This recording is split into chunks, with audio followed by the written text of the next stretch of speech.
ಒಮ್ಮೆ ಈ ವಿಜಯನಗರದತ್ತ ನೋಡಿ. ಇದು ಜಗತ್ತಿನ ಕಿರೀಟ. ಆಕಾಶದೆತ್ತರಕ್ಕೆ ವಿರೂಪಾಕ್ಷನ ಭವ್ಯ ಗೋಪುರಗಳನ್ನು ನಿಲ್ಲಿಸಿ ನಮ್ಮ ಪರಮ ಭಕ್ತಿಯನ್ನು ಈ ಶಾಶ್ವತವಾದ ಕಲ್ಲಿನಲ್ಲಿ ಕೆತ್ತಿಸಿದೆ. This was the richest kingdom in India.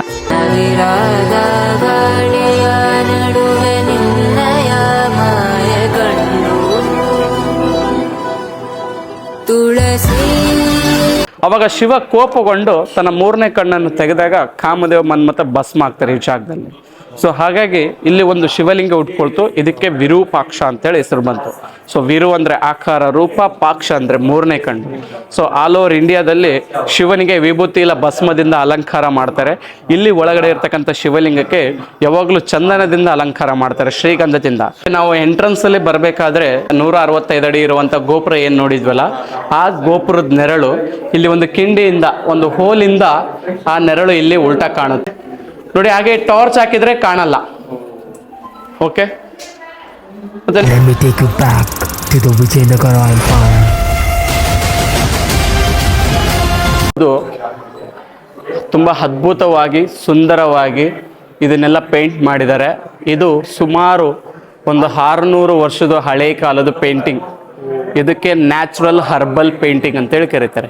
So ಅವಾಗಿನ ಕಾಲದಲ್ಲಿ ಈ ತರಕಾರಿಗಳು, ಹಣ್ಣು ಹಂಪಿಲುಗಳು, ಗಿಡಮೂಲಿಕೆಗಳಿಂದ ಇದನ್ನೆಲ್ಲ ಪೇಂಟನ್ನು ಮಾಡಿರೋದು ಸರ್ ಇದನ್ನೆಲ್ಲ. ಸೊ ಈಗಲೂ ಕೂಡ ಹಾಗೇ ಇದೆ ನೋಡಿ, ಯಾವುದೇ ಥರ ಹಾಳಾಗಿಲ್ಲ ಇದೆಲ್ಲ. ನೀವು ಜಸ್ಟ್ ಇಮ್ಯಾಜಿನ್ ಮಾಡ್ಕೊಳ್ಳಿ, ಸೀಲಿಂಗ್ ಮೇಲೆ ಪೇಂಟ್ ಮಾಡಿದ್ದಾರೆ ಎಷ್ಟು ಪರ್ಫೆಕ್ಟ್ ಆಗಿ. ಯಾವ ಥರ ಮಾಡ್ಬೋದು, ಇದನ್ನು ಕೆಳಗಡೆ ಮಾಡಿಬಿಟ್ಟು ಫಿಕ್ಸ್ ಮಾಡಿಲ್ಲ, ಅಲ್ಲೇ ಮಾಡಿರೋದು ಇದೆಲ್ಲ ಪೇಂಟಿಂಗು. ಸೊ ಇದರಲ್ಲಿ ಎಲ್ಲ ತುಂಬ ಇದು ಚಿತ್ರಗಳಿದ್ದಾವೆ ಶಿವ ಪುರಾಣದ ಬಗ್ಗೆ. ಅದು ಇಲ್ಲ ಇದೆಲ್ಲ ಹಳೆ ಕಾಲ, ವಿಜಯನಗರ ಕಾಲದ್ದು. ಓಕೆ, ಹಾಗೆ ಈ ಕಡೆ ಬನ್ನಿ, ಇಲ್ಲಿ ಒಂದೊಂದಾಗೆ ಪೇಂಟಿಂಗ್ ತೋರಿಸ್ತೀನಿ, ನೋಡ್ಬೋದು. ಈ ಸೈಡಿಗೆ ನಿಂತ್ಕೊಂಡು ಮೇಲೆ ತೋರಿಸ್ತೀನಿ, ನಾನು ಬ್ಯಾಟ್ರಿ ಬಿಟ್ಟು ತೋರಿಸ್ತೀನಿ. ಸೊ ನೋಡಿ, ಇಲ್ಲಿ ಕಾಣಿಸ್ತಾ ಇದೆಯಲ್ಲ ಬ್ರಹ್ಮ, ಕಾಣಿಸ್ತಾ ಇದೆನಾ? ಇದು ಬ್ರಹ್ಮನ ಹೆಂಡತಿ ಸರಸ್ವತಿ ದೇವಿ ಕಾಣಿಸ್ತಾ ಇದೆನಾ? ಇಲ್ಲಿ ನೋಡಿ 3 ತಲೆ ಇದೆ, ಟೋಟಲ್ 4 ತಲೆ ಇದು. ಓಕೆನಾ, ಹಿಂದ್ಗಡೆ ಒಂದು ಇರುತ್ತೆ. ಓಕೆ, ಹಾಗೆ ಇದು ವಿಷ್ಣು ಮತ್ತು ಲಕ್ಷ್ಮಿ ಇದು. ಹಾಗೆ ಈ ಕಡೆದು ಶಿವ ಮತ್ತು ಪಾರ್ವತಿ. ಇದು ಬ್ರಹ್ಮ, ವಿಷ್ಣು, ಶಿವ, ಮಹೇಶ್ವರ.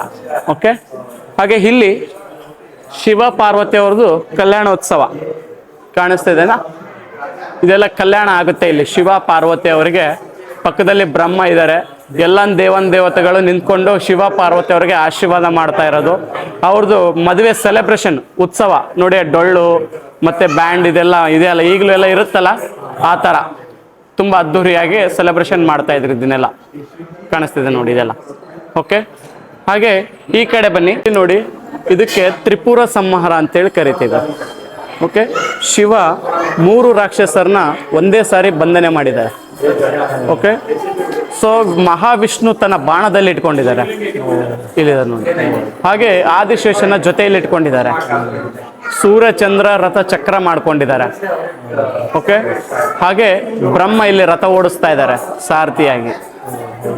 ಪಂಚಭೂತಗಳನ್ನ ಇಲ್ಲೆಲ್ಲ ಕುದುರೆ ಮಾಡ್ಕೊಂಡಿದ್ದಾರೆ.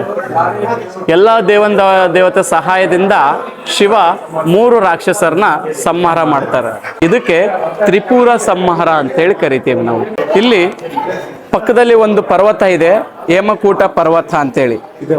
ಇದಲ್ಲ, ಪಕ್ಕದಲ್ಲಿ ದೇವಸ್ಥಾನ ಪಕ್ಕದಲ್ಲಿ ಹೊರಗಡೆ ಒಂದು ಪರ್ವತ ಇದೆ, ಹೇಮಕೂಟ ಪರ್ವತ ಅಂತೇಳಿ. ಈ ಹೇಮಕೂಟ ಪರ್ವತದಲ್ಲಿ ಶಿವ ತಪಸ್ಸಿಗೆ ಅಂತೇಳಿ ಕೂತಿರ್ತಾರೆ.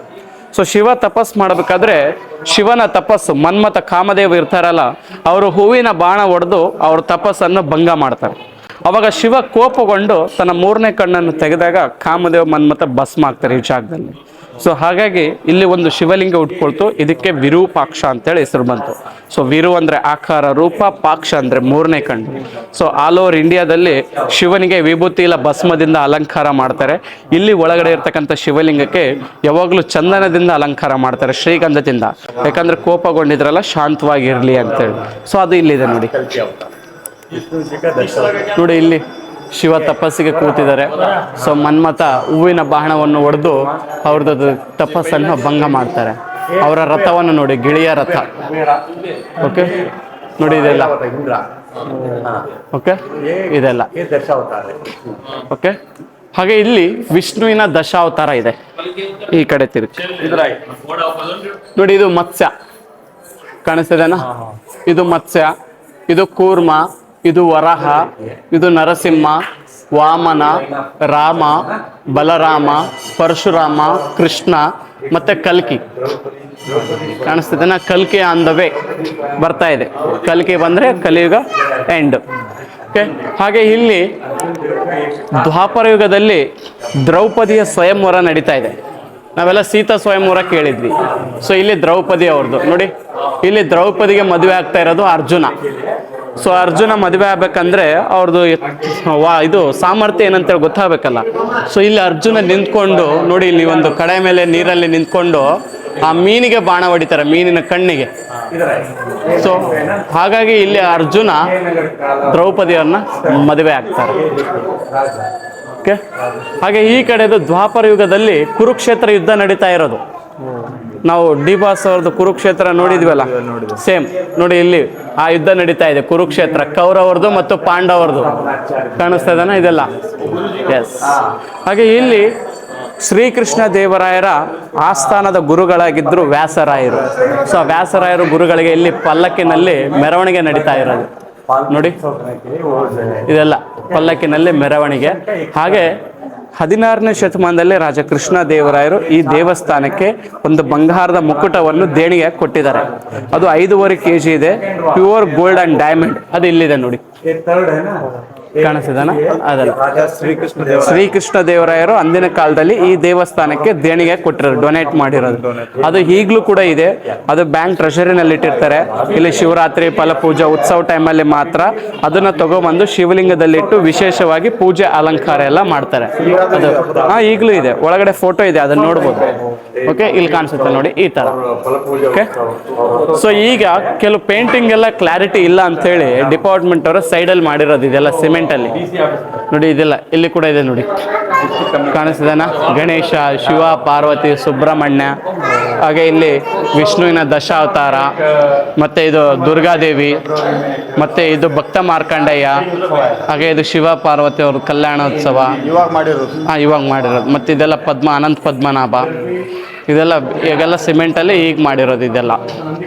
ಓಕೆ, ಈ ಕಡೆ ಬನ್ನಿ. ವಿಷ್ಣುವಿನ ದ್ವಾರಪಾಲಕರು ಜಯ ವಿಜಯ, ಶಿವನ ದ್ವಾರಪಾಲಕರು ನಂದ ಸುನಂದ, ಶೃಂಗಿ ಭೃಂಗಿ ಅಂತೇಳಿ ಕೂಡ ಕರಿತೇವೆ. ಸೊ ಇದು ವಿಷ್ಣುವಿನ ದ್ವಾರಪಾಲಕರು ಸೇಮ್ ಇರುತ್ತೆ. ಬಟ್ ಏನಪ್ಪ ಅಂತಂದ್ರೆ ವಿಷ್ಣುವಿನ ದ್ವಾರಪಾಲಕರ ಕೈಯಲ್ಲಿ ಶಂಖ ಮತ್ತು ಚಕ್ರ ಇರುತ್ತೆ. ಶಿವನ ದ್ವಾರಪಾಲಕರ ಕೈಯಲ್ಲಿ ಡಮರುಗ ಮತ್ತು ತ್ರಿಶೂಲ ಇರುತ್ತೆ ನೋಡಿ ಇದೆಲ್ಲ. ಸೊ ಈ ಡಮರುಗ ತ್ರಿಶೂಲ ಇತ್ತು ಅಂತಂದ್ರೆ ಇದು ಶಿವನ ದೇವಸ್ಥಾನ. ಅದೇ ಶಂಖ ಮತ್ತು ಚಕ್ರ ಇತ್ತಂದ್ರೆ ಇದು ವಿಷ್ಣು ದೇವಸ್ಥಾನ ಅಂತ ಹೇಳಿ ಈಸಿ ನಾವು ಐಡೆಂಟಿಫೈ ಮಾಡ್ಬೋದು. ಯಾವುದೇ ದೇವಸ್ಥಾನಕ್ಕೆ ಹೋದ್ರೂ ಕೂಡ ಮೊದಲು ದ್ವಾರಪಾಲಕ ಅಬ್ಸರ್ವ್ ಮಾಡ್ಬೋದು ಯಾವ ದೇವಸ್ಥಾನ ಇದು ಅಂತ ಹೇಳಿ. ಸೊ ಇಲ್ಲಿ ಇದೆ ನೋಡಿ, ಶೃಂಗಿ ಮತ್ತು ಭೃಂಗಿ ಈ ಕಡೆ ಇದೆ, ಕಾಣಿಸ್ತದೆ ಇದಲ್ಲ. ಓಕೆ, ಬಂಗಾರದ ಮುಕುಟ 5.5 kg ಇದೆ, ಪ್ಯೂರ್ ಗೋಲ್ಡ್ ಅಂಡ್ ಡೈಮಂಡ್ ಇದೆ. ಓಕೆ, ಶ್ರೀ ವಿರೂಪಾಕ್ಷೇಶ್ವರ. ಇಲ್ಲಿ ಭುವನೇಶ್ವರಿ ದೇವಿ ಇದೆ, ಕರ್ನಾಟಕದ ಕುಲದೇವತೆ ಭುವನೇಶ್ವರಿ ದೇವಿ. ಸೊ ನಮ್ಮ ಕರ್ನಾಟಕದ ಬಾವುಟ ಇರುತ್ತಲ್ಲ ಭುವನೇಶ್ವರಿ ದೇವಿ, ಇದೇ ಭುವನೇಶ್ವರಿ ದೇವಿ. ಮತ್ತೆ ಪಕ್ಕದಲ್ಲಿ ಪಾರ್ವತಿ ದೇವಿ. ಸೊ ಈಗ ಮೈಸೂರಲ್ಲಿ ದಸರಾ ಉತ್ಸವ ನಡೀತಾ ಇದೆಯಲ್ಲ, 15ನೇ ಶತಮಾನದಲ್ಲಿ ದಸರಾ ಉತ್ಸವ ನಮ್ಮ ವಿಜಯನಗರದಲ್ಲಿ ತುಂಬ ಅದ್ಭುತವಾಗಿ ಅದ್ದೂರಿಯಾಗಿ ಸಂಭ್ರಮಾಚರಣೆ ಮಾಡ್ತಾ ಇದ್ರು. ಸೊ ಅವಾಗ ವಿಜಯನಗರದ ಕುಲದೇವತೆ ಕೂಡ ಈ ಭುವನೇಶ್ವರಿ ದೇವಿ ಆಗಿದ್ರು. ಈ ಭುವನೇಶ್ವರಿ ದೇವಿಗೆ 9 ದಿನಗಳ ಕಾಲ ನವರಾತ್ರಿ ಪೂಜಾ ಆಚರಣೆ ಮಾಡ್ತಾ ಇದ್ರು. ಸೊ ಕಾಲಾಂತರಗಳಿಂದ ಮೈಸೂರಲ್ಲಿ ಶಿಫ್ಟ್ ಆಗಿರೋದ್ರಿಂದ ಈಗ ಮೈಸೂರಲ್ಲಿ ಚಾಮುಂಡಿ ದೇವಿಗೆ ನವರಾತ್ರಿ ಪೂಜೆ ಮಾಡ್ತಾರೆ. ಹಾಗೆ ಈ ಕಡೆದು ಪಾರ್ವತಿ ದೇವಿ, ಇದಕ್ಕೆ ಹೆಸರು ಬಂದ್ಬಿಟ್ಟು ಪಂಪಾದೇವಿ ಅಂತೇಳಿ ಕರೀತಾರೆ. ಸೊ ಇದಕ್ಕೆ ಇನ್ನೊಂದು ಹೆಸರು ಬಂದ್ಬಿಟ್ಟು ಪಂಪಾಪತಿ ಅಂತ ಹೇಳಿ. ಸೊ ಪಂಪ ಅಂದರೆ ಪಾರ್ವತಿ ದೇವಿ, ಪತಿ ಅಂದರೆ ಶಿವ. ಓಕೆ, ಸೊ ಈ ಊರ ಹೆಸರಿಗೆ ಪಂಪಾ ಕ್ಷೇತ್ರ, ಪಂಪಾಪುರ ಅಂತೇಳಿ ಹೆಸರಿತ್ತು. ಸೊ ಇದಕ್ಕೆ ಲೋಕಲ್ ಜನಗಳು ಪಂಪಾಪುರ, ಹಂಪಾಪುರ, ಹಂಪಿ ಅಂತೇಳಿ ಈ ಥರ ಹೆಸರು ಬಂತು. ಈ ದೇವಿಯಿಂದನೇ ಹೆಸರು ಬಂದಿರೋಂಥದ್ದು ಹಂಪಿ ಅಂತೇಳಿ. ಸೊ ಒಳಗಡೆ ಹೋಗಿ ದರ್ಶನ ಮಾಡ್ಕೊಂಡು ಬನ್ನಿ. ಹಿಂಗಿದೆ ನೋಡಿ, ಕಾಣಿಸ್ತಿದೆನಾ? ಇಲ್ಲಿ ಸ್ವಲ್ಪ ಹಾಳಾಗಿದೆ ಪೇಂಟ್ ಎಲ್ಲ. ಹಾಗೆ ಇಲ್ಲಿ ದೀಪ ಹಚ್ಚೋದ್ರಿಂದ ಕೂಡ ಈ ಹೊಗೆ ಎಲ್ಲ ಬಂದ್ಬಿಟ್ಟು ನೋಡಿ, ಇಲ್ಲಿ ಕೂಡ ಯಾವ ಥರ ಸ್ವಲ್ಪ ಹಾಳಾಗಿದೆ.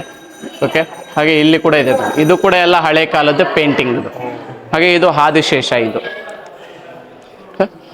ನಾನು ಹೊರಗೆ ನೋಡಿದೇವಲ್ಲ ಆ ಸೈಡ್ ಮಿರರ್ ಇಲ್ಲಿ ಉಲ್ಟಾ ಕಾಣ್ತೈತೆ ಅಂತ ಹೇಳಿ ಈಗ ತೋರಿಸ್ತೀನಿ ನೋಡ್ರಿ ಅದನ್ನ.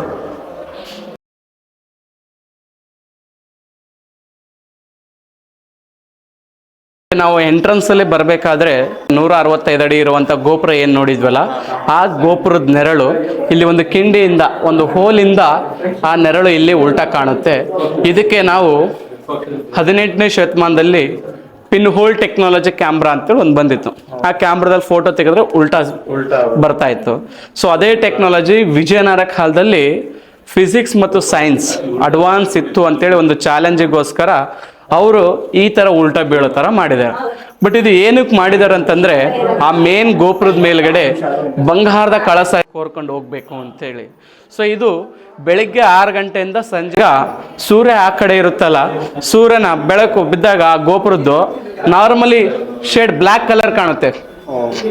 ಇವಾಗ ಸೂರ್ಯ ಈ ಕಡೆ ಬಂದಿದ್ದಾರೆ, ಸೂರ್ಯನ ಬೆಳಕು ಡೈರೆಕ್ಟ್ ಆ ಗೋಪುರದ ಮೇಲೆ ಬಿದ್ದಾಗ ಆ ಗೋಪುರದ ಕಲರ್ ಇಲ್ಲಿ ರಿಫ್ಲೆಕ್ಟ್ ಆಗ್ತಾ ಇದೆ ನೋಡಿ. ಸ್ವಲ್ಪ ಕಲರ್ ಅಣ್ಣ, ಸ್ವಲ್ಪ ಸೈಡ್ ಸರ್. ಓಕೆ, ಇಲ್ಲಿ ನೋಡಿ ಆ ಗೋಪುರದ ಕಲರ್ ಕೂಡ ಚೇಂಜಸ್ ಕಾಣುತ್ತೆ. ಹಾಗೆ ಆಜೋ ಭೈ, ಹಾಗೆ ಇದರ ಓಕೆ ನೋಡಿ. ಹಾಗೆ ಟಾರ್ಚ್ ಹಾಕಿದ್ರೆ ಕಾಣಲ್ಲ. ಓಕೆ, ಮತ್ತೆ ನೋಡಿ ಆ ಗೋಪುರ ಆ ಹೋಲ್ ಮುಚ್ಚಿದ್ರೆ ಕಾಣಿಸಲ್ಲ ನೋಡಿ. ಕಾಣಿಸುತ್ತಾ? ಇಲ್ಲ ನೋಡಿ, ಕಾಣಿಸಲ್ಲ. ಓಕೆ, ಇವಾಗ ಕಾಣುತ್ತೆ ನೋಡಿ. ಹಾಗೆ ನೋಡಿ ಆ ಗೋಪುರ ನೆರಳು ನೋಡಿ, ಝೂಮ್ ಇನ್ ಆಗುತ್ತೆ ನೋಡಿ, zoom in zoom out. Okay, ಹಾಗೆ ಶೇಕ್ ಕೂಡ ಆಗುತ್ತೆ ನೋಡಿ. ಓಕೆ,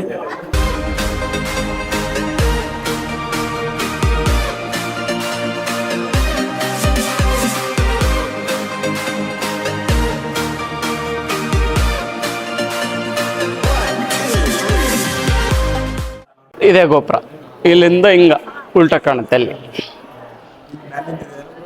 ಅದಲ್ಲ, ಅದ್ರ ಹಿಂದ್ಗಡೆ. ಹಾ,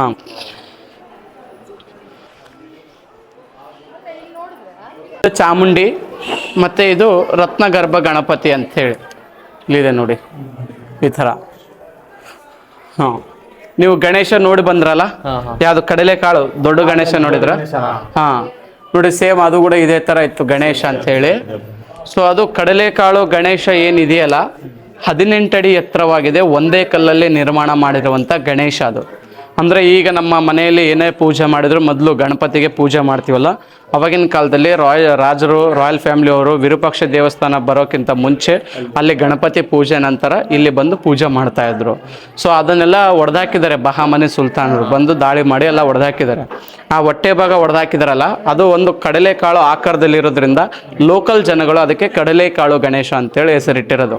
ಅದಕ್ಕೆ ಯಾವುದೇ ಥರ ಹಿಸ್ಟ್ರಿ ರೆಕಾರ್ಡ್ಸಲ್ಲಿ ಇಲ್ಲ ಕಡಲೆಕಾಳು ಅಂತೇಳಿ, ಅದು ಬರೀ ಗಣೇಶ ದೇವಸ್ಥಾನ ಮಾತ್ರ.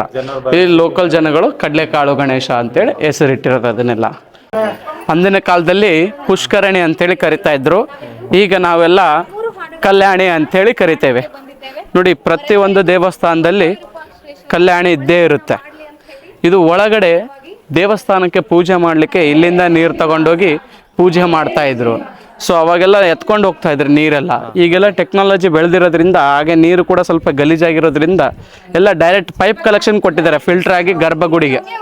ಇದಕ್ಕೆಲ್ಲ ನೀರು ಪಕ್ಕದಲ್ಲಿ ನದಿ ಇದೆ, ತುಂಗಾಭದ್ರಾ ನದಿ ಅಂತೇಳಿ, ಆ ಬೆಟ್ಟ ಕಾಣಿಸ್ತಾ ಇದೆಯಲ್ಲ ಅಲ್ಲಿ, ಆ ನದಿಯಿಂದ ಅಲ್ಲಿ ಪೈಪ್ ಲೈನ್ ಇದೆ ನೋಡಿ, ಆ ಪೈಪ್ ಲೈನಿಂದ ನೀರು ಬರುತ್ತೆ. ಆ ನದಿಗೆಲ್ಲ ಜಾಸ್ತಿ ಆಗ್ಬಿಟ್ರೆ ನೀರು ಇಲ್ಲಿ ಆಟೋಮೆಟಿಕ್ ಎಲ್ಲ ನೀರು ಬರ್ತಾನೆ ಇರುತ್ತೆ ಇದಕ್ಕೆಲ್ಲ. ತಾಳಿಕೋಟೆ ಯುದ್ಧ ನಡೆಯುತ್ತಲ್ಲ 1565ರಲ್ಲಿ ನಮ್ಮ ವಿಜಯನಗರದ ರಾಜರು ಹಳೆಯ ರಾಮರಾಯರು ಅಂತ ಹೇಳಿದರು. ಆ ಹಳೆಯ ರಾಮರು ತಾಳಿಕೋಟೆ ಯುದ್ಧಕ್ಕೆಲ್ಲ ಹೋದಾಗ ಅಲ್ಲಿ 4 ಶಾಹಿ ಸುಲ್ತಾನರುಗಳು ಸೇರಿ ಒಬ್ಬರೇ ರಾಜನ ಮೇಲೆ ಅಟ್ಯಾಕ್ ಮಾಡ್ತಾರೆ. ಆವಾಗ ನಮ್ಮ ಹಳೆಯ ರಾಮರಾಯರಿಗೆ ಮೋಸದಿಂದ ಹೊಡಿತಾರೆ. ಯಾಕಂದರೆ ಕೆಲವೊಂದು ಯುದ್ಧಗಳನ್ನ ನಿಯಮಗಳಿರುತ್ತೆ, ರೂಲ್ಸ್ ಆ್ಯಂಡ್ ರೆಗ್ಯುಲೇಷನ್ ಇರುತ್ತೆ. ಸೊ ರಾತ್ರಿ ಹೊತ್ತಲ್ಲಿ ಯುದ್ಧ ಮಾಡೋಂಗಿಲ್ಲ, ಮಳೆ ಬಂತು ಅಂದರೆ ಯುದ್ಧ ಮಾಡೋಂಗಿಲ್ಲ. ಸೊ ಬೆಳಗ್ಗೆಯಿಂದ ಇಷ್ಟು ಗಂಟೆಯಿಂದ ಇಷ್ಟು ಗಂಟೆವರೆಗೆ ಯುದ್ಧ ಮಾಡಬೇಕಂತೇಳಿ ಕೆಲವೊಂದು ರೂಲ್ಸ್ ಇರುತ್ತೆ. ಸೊ ಅವಾಗ ಕೆಲವು ಸೈನಿಕರೆಲ್ಲ ಏನು ಮಾಡ್ತಾರೆ, ಶಾಹಿ ಸುಲ್ತಾನರು ಈ ಕಡೆಯಿಂದ ದಾಳಿ ಮಾಡ್ತಾರೆ ಅಂತೇಳಿ ವಿಜಯನಗರ ಸುಲ್ತಾನರೆಲ್ಲ ಆ ಕಡೆ ಹೋದಾಗ ಅವಾಗ ಈ ಕಡೆ ರಾಜರು ಒಬ್ಬರೇ ಇದ್ದಾಗ ರಾಜನ ಮೇಲೆ ಬಂದು ದಾಳಿ ಮಾಡಿ ಅಳಿಯ ರಾಮರಾಯರನ್ನ ತಲೆಯನ್ನು ಕತ್ತರಿಸ್ತಾರೆ. ಅವಾಗ ತಲೆಯನ್ನು ಕತ್ತರಿಸಿದಾಗ ಆ ತಲೆಯನ್ನು ಕತ್ತಿನಲ್ಲಿ ಇಟ್ಕೊಂಡು ಆ ತಾಳಿಕೋಟೆ ಎಲ್ಲ ಸುತ್ತರಿತಾರೆ. ಸೊ ಯಾಕಂದ್ರೆ ರಾಜರನ್ನ ತಲೆಯನ್ನು ಕತ್ತರಿಸಿದಾಗ, ರಾಜರನ್ನು ಸಾಯಿಸಿದಾಗ ಸೈನಿಕರೆಲ್ಲ ಸರೆಂಡರ್ ಆಗಬೇಕಾಗುತ್ತೆ, ಇಲ್ಲ ಓಡೋಗ್ಬೇಕಾಗುತ್ತೆ. ಸೊ ಅಲ್ಲಿ ಶಾಹಿ ಸುಲ್ತಾನರು ಎಲ್ಲ ಅವ್ರನ್ನ ರಾಜರನ್ನ ಸಾಯಿಸಿದ ನಂತರ ಸೈನಿಕರೆಲ್ಲ ಕೆಲವರು ಓಡೋಗ್ಬಿಡ್ತಾರೆ. ಆಗ ಬಹಮನಿ ಸುಲ್ತಾನರು ವಿಜಯನಗರದ ಸಂಪತ್ತು ತುಂಬ ಜಾಸ್ತಿ ಇತ್ತು. ಸೊ ಇಲ್ಲಿ ಈ ಸಂಪತ್ತನ್ನು ಲೂಟಿ ಮಾಡ್ಬೇಕಂತೇಳಿ ಅವರು ಆ ಸುಲ್ತಾನರು ಈ ಕಡೆ ದಾಳಿ ಮಾಡೋಕ್ಕೆ ಬರ್ಬೇಕಾದ್ರೆ ಇಲ್ಲಿನ ಜನಗಳು ಅವ್ರು ಏನು ಮಾಡ್ತಾರೆ, ನಮ್ಮ ರಾಜರು ಅಲ್ಲಿ ಯುದ್ಧದಲ್ಲಿ ಸಾಯಿಸಿದ್ದಾರೆ, ಅವರು ಬಂದರೆ ನಮಗೆಲ್ಲ ಸಾಯಿಸ್ತಾರೆ ಅಂತೇಳಿ ಇಲ್ಲಿನ ಜನಗಳು ಆಂಧ್ರ ಪೆನಗೊಂಡಗೆ ಶಿಫ್ಟ್ ಆಗ್ತಾರೆ. ಸೊ ಅವಾಗ ಇಲ್ಲಿ ಬಹಮನಿ ಸುಲ್ತಾನರು ಅವರು ಬಂದು ಇಲ್ಲಿ ಆಳ್ವಿಕೆ ಮಾಡಿಲ್ಲ, ಬರೀ 6 ತಿಂಗಳು ಇಲ್ಲಿ ಉಳ್ಕೊಂಡು ಎಲ್ಲ ದೋಚ ಮಾಡಿಕೊಂಡು ಇದನ್ನೆಲ್ಲ ಲೂಟಿ ಮಾಡಿಕೊಂಡು ಎಲ್ಲ ನಾಶ ಮಾಡಿ ಹೋಗಿದ್ದಾರೆ ಅಷ್ಟೇ. ಸೊ ಅಲ್ಲಿ ಪೆನಗೊಂಡದಲ್ಲಿ ಪುನಃ ಒಂದು ಸಾಮ್ರಾಜ್ಯ ಸ್ಟಾರ್ಟ್ ಮಾಡ್ತಾರೆ, ವಿಜಯನಗರ ಸಾಮ್ರಾಜ್ಯ. ಅದನ್ನೇ ಅಂದರೆ ಇಲ್ಲಿ ಅಳಿಯ ರಾಮರಾಯರು ಅರವೀಡು ವಂಶಸ್ಥರಾಗಿರ್ತಾರೆ. ಇದೇ ಅರವೀಡು ವಂಶಸ್ಥರು ಪೆನಗೊಂಡದಲ್ಲಿ ಕಂಟಿನ್ಯೂಸ್ಲಿ ಮತ್ತೆ ಪುನಃ ಸ್ಥಾಪನೆ ಮಾಡಿದಾಗ ಅವಾಗ ಪುನಃ ಮತ್ತೆ ಬಹಮನಿ ಸುಲ್ತಾನರ ದಾಳಿ ಇರುತ್ತೆ ಆ ಕಡೆ. ಸೊ ನಾವು ಇಲ್ಲಿ ಕೂಡ ಸಾಮ್ರಾಜ್ಯವನ್ನು ಕಟ್ಟಿದ್ರೆ ಸೊ ರಾಮರಾಯನ ಸಾಯಿಸಿದ ನಂತರ ಇಲ್ಲಿಂದ ಅವರ ಅರವೀಡು ವಂಶಸ್ಥರು ಸೊ ಅಲ್ಲಿ ಮತ್ತೆ ಸ್ಟಾರ್ಟ್ ಮಾಡ್ತಾರೆ. ಸೊ ಅವ್ರು ಅಲ್ಲಿ ಅಂದರೆ ಅವರೇ ಅಣ್ಣ ತಮ್ಮಂದರು, ಅವರ ವಂಶಸ್ಥರು ತಿರುಮಲ ಮತ್ತು ವೆಂಕಟಾದ್ರಿ, ನಂದಿ ತಿಮ್ಮಣ್ಣ ಇವರೆಲ್ಲ ಆ ಕಡೆ ಸ್ಟಾರ್ಟ್ ಮಾಡ್ತಾರೆ. ಸೊ ಅಲ್ಲಿ ಆಳ್ವಿಕೆ ಮಾಡಬೇಕಾದ್ರೆ ಮತ್ತೆ ಪುನಃ ದಾಳಿ ನಡೆದಾಗ ಮೈಸೂರಲ್ಲಿ 1610ರಲ್ಲಿ ನಾಲ್ವಡಿ ಕೃಷ್ಣರಾಜ ಒಡೆಯರ್ ಅಂತೇಳಿದರು. ಸೊ ಆ ಒಡೆಯರಿಗೆ ಅಲ್ಲಿ ಶಿಫ್ಟ್ ಮಾಡ್ತಾರೆ ಕೆಲವೊಂದು ವ್ಯಾಲ್ಯುಬಲ್ ಥಿಂಗ್ಸ್ಗಳನ್ನ. ಸೊ ಇವಾಗ ಮೈಸೂರಲ್ಲಿ ಅಂಬಾರಿ ಇದೆಯಲ್ಲ, ಅದು ವಿಜಯನಗರದೇ. ಹೌದು, ಮತ್ತು ಸಿಂಹಾಸನ ಕೂಡ ವಿಜಯನಗರದೇ. ಸೊ ಕೆಲವೊಂದು ಮೇನ್ ವ್ಯಾಲ್ಯುಬಲ್ ಥಿಂಗ್ಸ್ ಇಲ್ಲಿಂದ ಪೆನಗೊಂಡ ಶಿಫ್ಟ್ ಆಗುತ್ತೆ, ಪೆನಗೊಂಡದಿಂದ ಮೈಸೂರು. ಹೀಗಾಗಿ ಮೈಸೂರಲ್ಲಿ ದಸರಾ ಉತ್ಸವ ನಡೀತಾ ಇದೆ. ನೀವು ನೋಡ್ತಕ್ಕಂಥದ್ದು ಈಗ ಮೈಸೂರು ಕರ್ನಾಟಕದಲ್ಲಿ ಅದ್ಧೂರಿಯಾಗಿ ನಡೆಯುವಂಥ ದಸರಾ. ಬಟ್ ಬರೀ 11 ಆನೆಗಳ ಮೂಲಕ ಜಂಬೂ ಸವಾರಿ ಉತ್ಸವ ನಡೀತಾ ಇದೆ. ಬಟ್ ವಿಜಯನಗರದಲ್ಲಿ 900 ಆನೆಗಳು ಮತ್ತು ರಾಜರ ಪಟ್ಟದ ಆನೆಗಳು 11 ಆನೆಗಳಿಗೆ ತುಂಬ ಅದ್ಭುತವಾಗಿ ಅಲಂಕಾರವನ್ನು ಮಾಡಿಬಿಟ್ಟು 2 ಕಿಲೋಮೀಟರ್ಗಳ ಕಾಲ ಜಂಬೂ ಸವಾರಿ ಅಂತೇಳಿ ಉತ್ಸವ ನಡೀತಾ ಇತ್ತು ಅಂದಿನ ಕಾಲದಲ್ಲಿ. ಜಸ್ಟ್ ಇಮ್ಯಾಜಿನ್ ಮಾಡ್ಕೊಳ್ಳಿ ಎಷ್ಟು ತುಂಬ ಉತ್ಸವ ನಡೀತಾ ಇರ್ಬೋದು ಅಂತ ಹೇಳಿ ಇದನ್ನೆಲ್ಲ. ಸೊ ಈಗ ನೀವು ನೋಡಿದ್ರಲ್ಲ ಅಣ್ಣವ್ರು ಯಾವ ರೀತಿ ಹೇಳಿದ್ರತ್ತಂದ್ರೆ ಅವ್ರಿಗೆ ಭಾಳ ಅಂದ್ರೆ ಭಾಳ ಥ್ಯಾಂಕ್ಸ್ ಹೇಳಬೇಕು. ಸೊ ಈಗ ಎಲ್ಲ ಸ್ಟೋರಿನ ಅವ್ರು ಹೇಳಿದಾರಲ್ಲ, ಸೊ ಅಣ್ಣವರು ಹೆಂಗೆ ಹೇಳ್ಯಾರ ಅನ್ನೋದು ನೀವು ಕಮೆಂಟ್ದಾಗ ಹೇಳ್ರಿ. ಅವರು ಭಾಳ ಅಂದ್ರೆ ಭಾಳ ಚಲೋ ಹೇಳ್ಯಾರ, ಎಕ್ಸ್ಪ್ಲೇನ್ ಮಸ್ತ್ ಮಾಡ್ಯಾರ. ಸೊ ಇದು ಆಗೋಣ ಮುಂದೆ ಎಲ್ಲರ ಹೋಗೋದಿತ್ತಂದ್ರೆ ಮುಂದೆ ವಿಡಿಯೋ ಮಾಡ್ತೀನಿ, ಇಲ್ಲತ್ತಂದ್ರೆ ಇಲ್ಲೇ ಕಂಪ್ಲೀಟ್ ಮಾಡ್ತೀನಿ. ನೋಡ್ರಿ ಭಾಳ ಅಂದ್ರೆ ಭಾಳ ಸಾಕಾಗೈತಿ. ಸೊ ವಿಡಿಯೋ ಮಾಡಿದ್ರಷ್ಟು ಎನರ್ಜಿ ಇರಲಿಲ್ಲ, ಮುಂಜಾನೆ ಹಿಡಿದು ಅಡ್ಡಾಡತ್ತೀವಿ. ಸೊ ಅಣ್ಣವರು ಚಲೋ ಹೇಳಿದ್ರು. ಸೊ ಇಲ್ಲಿ ಮುಂದೆ ಪ್ಲೇಸ್ ಅದ, ನೋಡ್ಕೊಂಡು ಹೋಗ್ತೀವಿ. ಸೊ ಇದೆಲ್ಲ ನೋಡಿದ ಮೇಲೆ ಕೇಳಿದ ಮೇಲೆ ಸೊ ನಾನು ಓದಿರೋದೆಲ್ಲ ಅದಕ್ಕಿಂತ ಜಾಸ್ತಿನೇ ನಾಲೆಜ್ ಸಿಕ್ತ್ರಿ ಇಲ್ಲಿ. ಯಾಕಂತಂದ್ರೆ ನಾವು ಬರೀ ಬುಕ್ಕಲ್ಲಿ ಬರೀ ಓದಿದ್ರೆ ನಮಗೆ ಅರ್ಥನೂ ಆಗ್ತಿರ್ಲಿಲ್ಲ, ಕರೆಕ್ಟಾಗಿ ಗೊತ್ತೂ ಆಗ್ತಿರ್ಲಿಲ್ಲ. ಸೊ ಒಂದು ಸತಿ ಭೇಟಿಯಾಗಿ ಈ ಥರ ಗೈಡೆನ್ಸ್ ಬಗ್ಗೆ ಎಲ್ಲನೂ ಡೀಟೇಲಾಗಿ ತಿಳ್ಕೊಂಡಾಗ ನಮಗೆ ಕರೆಕ್ಟಾಗಿ ಗೊತ್ತಾಗ್ತದೆ ರೀ ಏನೈತಿ ಏನಿಲ್ಲ ಅನ್ನೋದು. ಸೊ ಓದೋದಕ್ಕಿಂತ ಜಾಸ್ತಿ ನಾವು ಕೇಳ್ತೀವಲ್ಲ, ಅದು ನಮ್ಮ ಮೈಂಡ್ದಾಗ ಭಾಳ ಇರ್ತೈತ್ರಿ. ಸೊ ಇವತ್ತೆಲ್ಲ ಕೇಳಿದೆವು ಮಾಡಿದೆವು, ಭಾಳ ಅಂದ್ರೆ ಭಾಳ ಚಲೋ ಅನಿಸ್ತು ರೀ ನಮಗೆ. ಇದಕ್ಕಿಂತ ಮೊದಲು ಅದ್ರ ಬಗ್ಗೆ ಈ ಥರ ಹಿಸ್ಟ್ರಿ ಐತೆ ಹೇಳಿ ನಮಗೆ ಗೊತ್ತಿರಲಿಲ್ಲ ಅಷ್ಟು. ಸೊ ಈ ವಿಡಿಯೋನ ಹಾಕ್ತೀನಿ ನೋಡಿರಿ. ಈಗಲೂ ಸಾಕೈತಿ, ಮತ್ತು ಮನೆಗೆ ಹೋಗ್ಬೇಕು. ನಿಮಗೂ ಏನಾರ ಗೈಡ್ ಬೇಕಾಗಿತ್ತಂದ್ರೆ ಒಂದು ನಂಬರ್ ಕೊಟ್ಟಿರ್ತೀನಿ ಡಿಸ್ಕ್ರಿಪ್ಷನ್ದಾಗ, ಅದ್ರಾಗ ನೋಡ್ಕೊರಿ. ಸೊ ಇಲ್ಲೇನು ಕಾಣತೈತ್ಲ, ಇದೇ ತುಂಗಭದ್ರಾ ನದಿ. ಇಲ್ಲಿ ನೋಡ್ರಿ.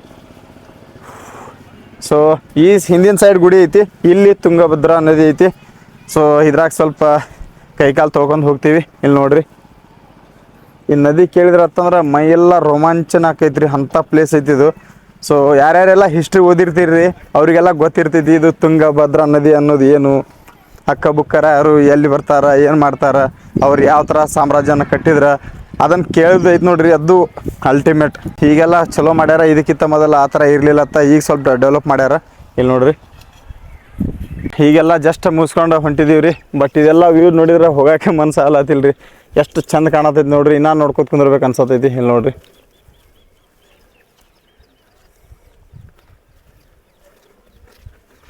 ಸೊ ಆದರೂ ಏನು ಮಾಡೋಕೆ ಬರೋಂಗಿಲ್ಲ ರೀ, ಲೇಟ್ ಆಗೈತಿ. ಮತ್ತು ಇಲ್ಲಿಂದ ಮನೆಗೆ ಹೋಗ್ಬೇಕಂದ್ರೆ ಲೇಟ್ ಆಗೈತಿ. ಸೊ ಹೋಗ್ತೀವಿ. ಇಲ್ಲಿಂದ ವ್ಲಾಗ್ನ ಇಲ್ಲೇ ಕಂಪ್ಲೀಟ್ ಮಾಡ್ತೀನಿ. ಭಾಳ ಅಂದ್ರೆ ಭಾಳ ಸುಸ್ತಾಗೈತಿ. ಮತ್ತು ಅದ್ರಾಗ ಮೊಬೈಲ್ದಾಗ ಚಾರ್ಜಿಂಗೂ ಇಲ್ಲ. ಮುಂದೆ ಏನರ ಮಾಡಂಗಿತ್ತಂದ್ರೆ ಮಾಡ್ತೀನಿ, ಇಲ್ಲತ್ತಂದ್ರೆ ಇಲ್ಲ. ಇಲ್ಲಿ ನೋಡಿರಿ ಇದೆಲ್ಲ ಮುಗಿಸ್ಕೊಂಡು ಹೋಗ್ತೀನಿ. ನೀವು ಒಂದು ಸತಿ ಬಂದು ಭೇಟಿ ಆಗ್ರಿ. ನೀವು ಒಂದು ಸತಿ ಬಂದು ವಿಸಿಟ್ ಮಾಡಿರಿ, ನೋಡಿರಿ ಯಾವ ರೀತಿ ಪ್ಲೇಸ್ ಐತಿ. ಒಂದು ಸತಿ ನೀವು ಬಂದು ತಿಳ್ಕೊರಿ. ಇದೇ ಸಜೆಷನ್ ಮಾಡ್ತೀನಿ ನಿಮಗೆ. ಇಲ್ಲಿ ನೋಡಿರಿ